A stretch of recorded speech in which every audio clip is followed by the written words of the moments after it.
Hi guys, and welcome to the next lesson in Renaissance art history.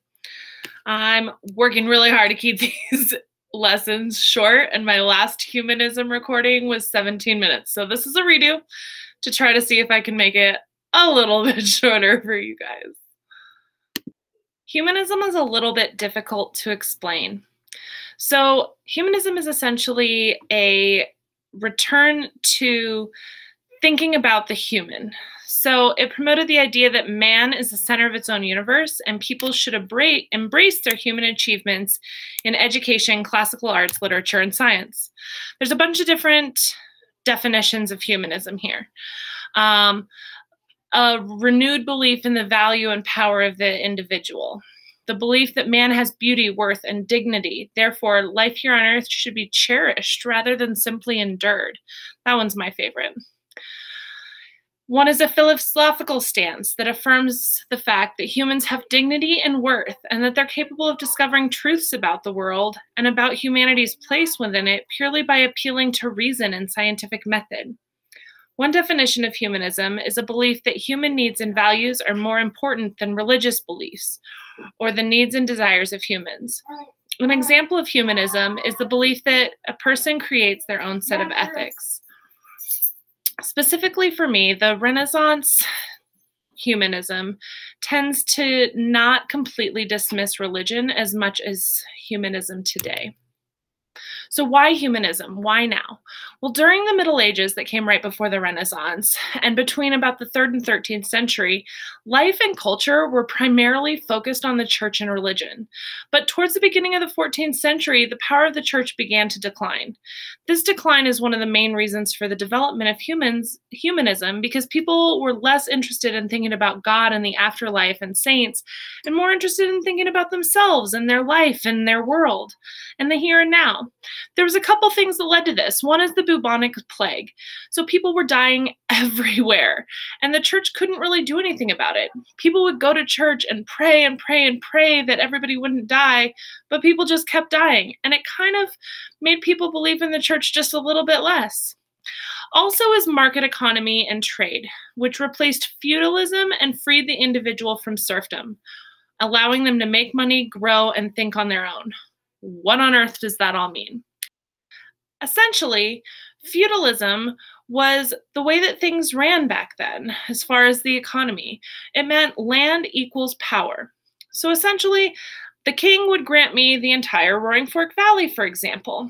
And then everybody that lived in the Roaring Fork Valley would be allowed to work as long as they gave me most of their money and most of their stuff. Now, then it was mostly farming.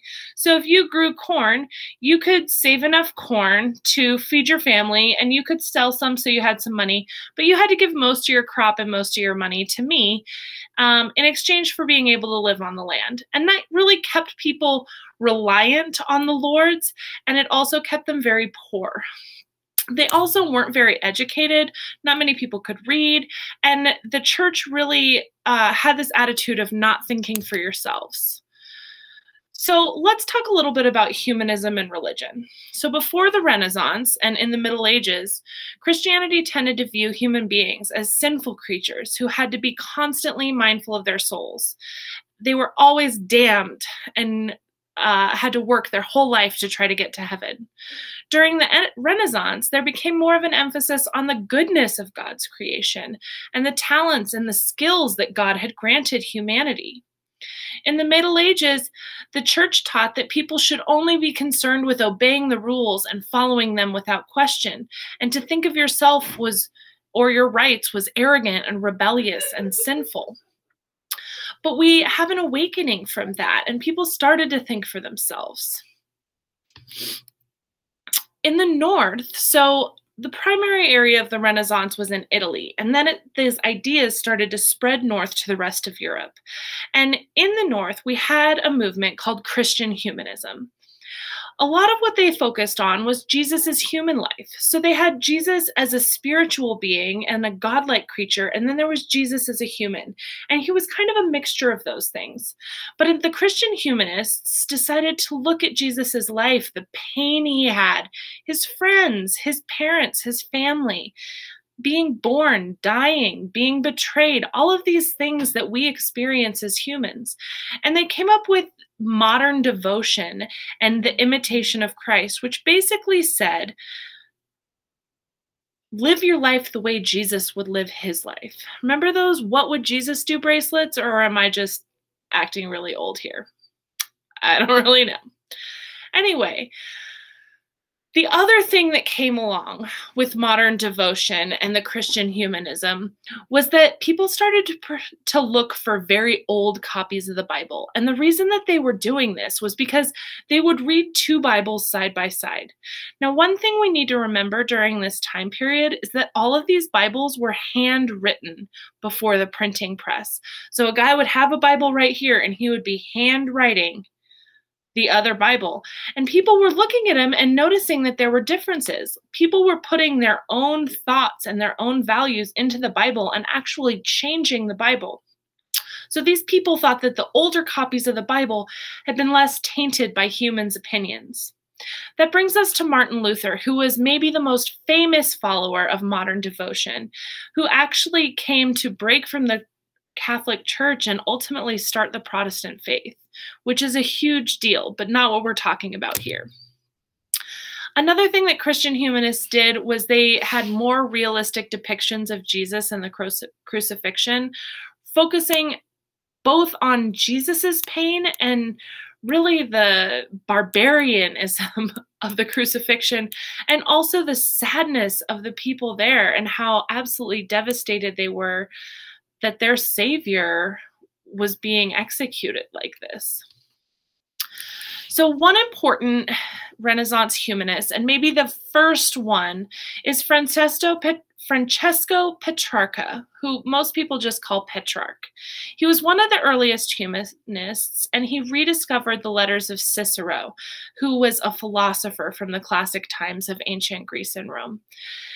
One of his big thoughts was that secular means non-religious, but he wrote that secular thinking did not mean that a person didn't have a relationship with God, that you could have a relationship with God, but still think about things like philosophy and art and literature, and that didn't make you a bad Christian. He argued that the study of ancient Greek and Roman philosophy, their literature, history, and thought had serious moral and practical value, and that we became better people when we studied this stuff. He believed that God gave humans intelligence and talents and that they should be used. He loved reading books and literature. He's credited with perfecting the sonnet, and he was one of the first people to refer to the Middle Ages as the Dark Ages. Lorenzo Valla was another really famous Italian humanist, and he was actually a Catholic priest, which proves that humanism and religion don't have to be separate. He spent his life trying to use his humanist education to try to help the church, even though his efforts weren't always appreciated by the church. He believed that living a virtuous life, a wise man could live a life of prudent pleasure free from pain. Sorry, no wild parties, drugs, or hookers here. You had to live a good life. But that if you got married and worked hard and had children, that you could live a good pleasure life and not feel bad about that. He attacked Stoicism, which is a philosophy about controlling your emotions and living a simple life. And he also advocated for the use of the vernacular. Vernacular is the everyday language that people used. So at this point, a lot of books were written in Latin, but nobody really spoke Latin. And not very many people could read or write in Latin unless they were highly educated. But by printing books and transferring literature, and especially the Bible, into the vernacular, which in his case would be the Italian language, it allowed everyday people to access texts which previously only monks could read. So that's the end of our humanism slides. I made it in 9 minutes this time. Go me. Thanks for watching, guys, and I'll see you next time.